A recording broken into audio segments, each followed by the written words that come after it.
ভালোবাসা কখনো শেষ হয় না, শুধু সময়ের সাথে সাথে অবহেলা পেতে পেতে একটা সময় পর ভালোবাসায় ভরা অনুভূতিগুলো প্রকাশ করা বন্ধ হয়ে যায়। তখন মানুষ ভাবে ভালোবাসার পর্ব এখানেই শেষ হয়ে গেছে, ঘৃণার পর্ব এখানে শুরু হয়েছে। আসলে কি তাই?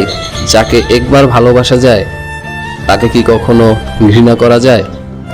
যাকে একবার ভালোবেসেছেন, বিচ্ছেদের হাজার যুগ পরেও আপনি তাকে ভালোবাসতে বাধ্য। হয়তো অবহেলা পেতে পেতে বুকের ভিতরে অভিমানের পাহাড় জমা করে ফেলেন। সেই অভিমানগুলোর নাম হলো ঘৃণা।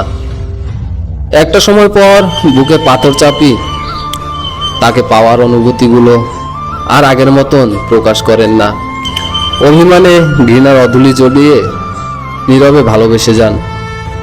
তারপরও ভালোবাসা শেষ হয় না, শেষমেশ ভালোবাসাটা থেকে যায় অপেক্ষায়, নয়তো আক্ষেপে।